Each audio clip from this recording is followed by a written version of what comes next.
गजब फुलाने बा। फुलाने तो है ये बा, बाकी जब बच जाए किरवा फतरंगा भुनगी भुनगा से तो बहुत गजब सरसों होई और बहुत सरसों होई बहिनी। बनवारी हमरा बहुत बढ़िया बिया लाए रे बहिनी, बाकी बच जाए किरवा फतरंगा से तो बहुत सरसों होई। सोची थे वहां बनवारी से कह दी ना दवाइयां छिड़क दिए कि तो लासा छिड़कवा दी लासा, बस हमें भुन गया बैठा बस हम बाज जाएगा सवा में, फिर यहाँ से वहां जा ही न पावे। बड़ी मेहनत की है का गोबरी की है कईयो गाय गोबरी की है गोरु गाय से बचाए ले जाए, अब भुनगी से बचाए ले जाई। अरे हां तो सरसों बहुत हुई, पूरे पकौड़ी रोजे छानब बहिनी, रोजे छानब।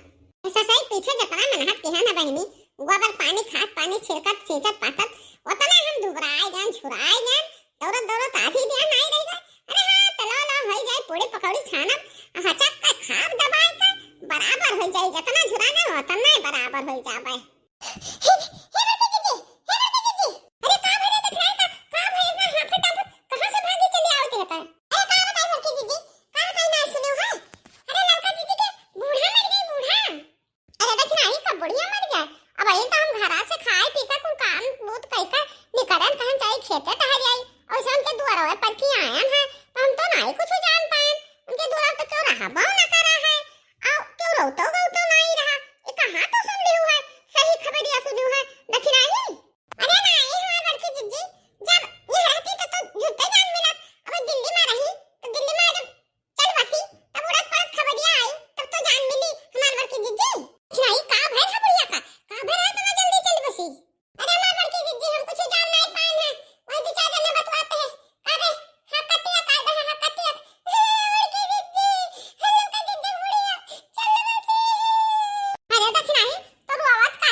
तो लौटता नहीं है। अरे अब तेरे ही रही के इंतजाम कर, तेरे ही रही का। हां हां लौका जीजी, अब तेरे ही तो करही पड़ी। अजम कहबो तो हम सब काम बहुत कराई देब। लौका जीजी अकेले नहीं हो तू, हम सब तेरे साथ है ना लौका जीजी। अया लौकी तेरा हिया में पूरी बनवाए, पूरी ओकरा से मटर पनीर का सब्जी। हां नुक्तिया छनवाल है, नुक्तियो भुलायो ना, नुक्तियो जरूर छनवायो, तब खाना मजा आवत है। आही रे मोरी मैया, अरे फुराई जीजी का कहा छु? ए हां हां लौका जीजी, अब तेरे एक मन जमा करही पड़ी। पूरी एक साथ तंदूरिया बनवा ले, तंदूरिया नोच नोच खान बहुत मजा आवत है जीजी। हां रे देख नहीं हां ठीक है, कहे ठीक है, पूरी एक साथ तंदूरिया खावा तो बहुत मजा आई। अब भागो बहिनी, यहाँ हमार बुढ़िया मर गए, अभी हंसियो नहीं आए और तोहरे सब का खाही सूझा है। तोहरे सब हमारे सहेली हुआ कि दुश्मन? अरे ललकी तो पूरा मान गयो। अरे तहार पक्की सहेली हुई तब तो तहार दुखा समझी था। तुम्हें रास्ता बताई, अब तुम्हें बुढ़िया ना आई है तो तुम्हें रास्ता क्या बताई? हम ही तो बताओ परी, तब बताई था तुम्हें रास्ता, तेरे रहे तो इंतजाम करही परी, तो काहे भड़कत हो बहनी? हां हां बड़की जीजी हां पूरा कहियो, तेरे ही तो करही परी, अभी ना तेरे ही के कहां छुट्टी है बड़की जीजी। हेलो का जीजी अब चुप रहो, अब रो ना, तेरे के इंतजाम करो, तेरे ही का। हां बढ़िया हलवाई राखियो, जो ने बढ़िया का चुटुक का मजेदार सब्जी बनाई, तरकारियां रही बढ़िया, तब तंदूरिया पुड़िया खान मजा आई हमारा ललका जीजी। क्या बच्चा लोग तोरा सब रो ना, चलो हम एक चलो मैं यहाँ खाना वाना खाई लियो और रो गाओ ना। अब बुढ़ऊ बाबा खट्टी ले आओ, बुढ़ऊआ का चुकवा लो बच्चा लोग। हां हमार बड़की जीजी हां देखी ना, तेरे ये तो करही परी बहिनी, अब तेरे ये इंतजाम आवा तो लपटी आही परी बहिनी। भैया बहनी तेरे तो इंतजाम हो गए, आपो सब आओ खाए और ललकी कराई बिफी सिस्टम और मटका का इंतजाम हो गए। तेरे एक दिन 50-60 पूरी खाई और 10-20 टू तंदूरी। हां मजा आ गई भैया बहनी। वीडियो निक लागो लाइक कर दियो, चैनल का सब्सक्राइब कर दियो और देखत रहो आप अपन दिखत